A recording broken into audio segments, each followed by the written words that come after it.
दोस्तों बीजेपी में इन दिनों खूब ड्रामा चल रहा है। ड्रामा ही नहीं, फुल ऑन ड्रामा चल रहा है। इसके शिकार भी बीजेपी ही हो रही है और शिकार भी बीजेपी ही कर रही है। उत्तर प्रदेश के मुख्यमंत्री योगी आदित्यनाथ की तो हालत खराब है। मतलब अरविंद केजरीवाल ने जो बात बोली तो लोगों ने बड़े हल्के में ली कि 2024 के लोकसभा चुनाव के बाद योगी जी की कुर्सी चली जाएगी, उनको सीएम पद से हटा दिया जाएगा। और देखिए अरविंद केजरीवाल की कही हुई बात बिल्कुल सही साबित हो रही है। दोस्तों यूपी बीजेपी के प्रदेश अध्यक्ष ने योगी आदित्यनाथ की कुर्सी को लेकर जो बयान दिया है वो इस बात का प्रमाण है कि उनकी कुर्सी न केवल खतरे में है बल्कि अगर उनकी कुर्सी पर आंच आई तो उसकी जद में अमित शाह और नरेंद्र मोदी की राजनीति भी आ सकती है। दोस्तों बीजेपी इस वक्त उसी क्राइसिस से गुजर रही है जो उसने दूसरों को दिया था। तो हुआ ये कि कल प्रदेश अध्यक्ष उत्तर प्रदेश के उन्होंने साफ तौर पर बयान जारी करके साफ कर दिया कि योगी आदित्यनाथ की कुर्सी को कोई खतरा नहीं और नेतृत्व परिवर्तन जैसा कुछ भी नहीं होने वाला है, जिसको लेकर लगातार बयानबाजी पिछले कई दिनों से सोशल मीडिया में भी चल रही थी, मेन स्ट्रीम मीडिया में भी चल रही थी। इस बयान से इतना तो पता चल गया कि उनकी कुर्सी पर खतरा था, लेकिन ये जो बयान है इसको हम कितना भरोसेमंद माने, कब तक माने? अभी योगी आदित्यनाथ की कुर्सी पर खतरा नहीं हो सकता, लेकिन उपचुनाव के बाद या फिर 3 राज्यों के चुनाव के बाद हम कैसे माने कि योगी आदित्यनाथ 2027 के विधानसभा चुनाव तक सीएम पद पर बने रहेंगे?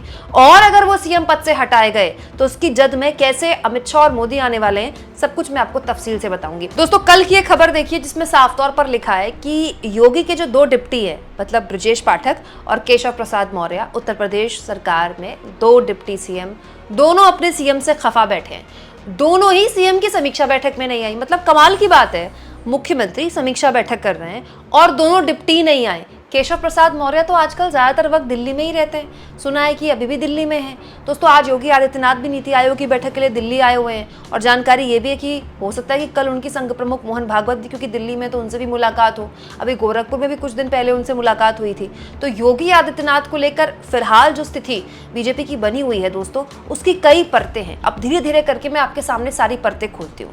दोस्तों योगी आदित्यनाथ के इर्द गिर्द एक किलेबंदी शुरू कर दी है केशव प्रसाद मौर्य ने और वो हर दिन उस किलेबंदी के सबूत दे रहे हैं। दोस्तों केशव प्रसाद मौर्य जो कि डिप्टी सीएम है, उनका सोशल मीडिया हैंडल अगर आप तलाशेंगे तो आपको पता चलेगा केवल 10 दिन में केशव प्रसाद मौर्य ने 45 बीजेपी के विधायकों से मुलाकात की है, जिनमें 10 मंत्री हैं और उनके साथ वो फोटोज डाल चुके हैं। ये देखिए आज तक की खबर साफ तौर पर बताती है कि केशव प्रसाद मौर्य 10 दिन में करीब 43 विधायक, 2 एमएलसी और 10 मंत्रियों के साथ अपनी सोशल मीडिया में फोटोज जारी कर रहे हैं। क्यों मिल रहे हैं केशव प्रसाद मौर्य बीजेपी के विधायकों से और उन विधायकों के साथ फोटोज शेयर करने का क्या मतलब है? खुला एक तरह का शक्ति प्रदर्शन है ये दिखाने का कि देखिए हमारे साथ इतने विधायक हैं। क्योंकि योगी आदित्यनाथ के लिए कहा जाता है कि आज अगर विधायक दल की बैठक हो जाए ना उत्तर प्रदेश में तो योगी आदित्यनाथ के साथ 100 विधायक भी पता नहीं होंगे कि नहीं होंगे। ये वही योगी आदित्यनाथ है जिनके विरोध में खुद उनकी पार्टी के विधायक बैठ गए थे विधानसभा के अंदर। अब गोदी मीडिया ऐसी खबरें थोड़ी आपको बताएगा। वो योगी आदित्यनाथ जो दूसरों पर बुलडोजर चलाने के लिए तैयार थे, बुलडोजर बाबा बने फिरे थे, अब उनकी खुद की कुर्सी पर न जाने कब बुलडोजर चल जाए कुछ पता नहीं है। हालत ये हो गई है दोस्तों कि ब्रजेश पाठक भी भले ही खुलेआम बयानबाजी ना कर रहे हो, लेकिन उन्होंने भी अपने सीएम के खिलाफ मोर्चा खोला हुआ है। मैं ये जानना चाहती हूँ कि गोदी मीडिया पिछले इतने सालों से हमको यही बता रहे हैं कि मोदी के बाद योगी बहुत ही सख्त प्रशासक है, कमाल का बुलडोज़र मॉडल उन्होंने उत्तर प्रदेश को दिया है और लंगड़ा मॉडल दिया है, ऑपरेशन लंगड़ा, जिसके ज़रिए वो माफियाओं का खात्मा कर देते हैं। इतने बलशाली, इतने योग्य योगी आदित्यनाथ हैं कि योगी आदित्यनाथ के आगे किसी की चलती नहीं है। तो योगी आदित्यनाथ के पास तो अधिकार है, वो चाहें तो अपने दोनों डिप्टी सीएम को पद से हटा सकते हैं। क्यों नहीं हटा सकते? वो मुख्यमंत्री हैं तो किसी को भी हटा सकते हैं। तो सवाल ये दोस्तों कि योगी आदित्यनाथ उन 2 डिप्टी सीएम को क्यों नहीं हटा पा रहे हैं, मंत्रिमंडल से बर्खास्त क्यों नहीं कर पा रहे हैं, जो खुलेआम उनको इस तरह का चैलेंज दे रहे हैं, खुलेआम उनके खिलाफ बयानबाजी कर रहे हैं। सिंपल सी बात है दोस्तों, योगी आदित्यनाथ की जो छवि मीडिया ने बनाई थी वो केवल छवि है। योगी आदित्यनाथ संघ की पसंद थे, ना नरेंद्र मोदी की पसंद थे, ना अमित शाह की पसंद थे।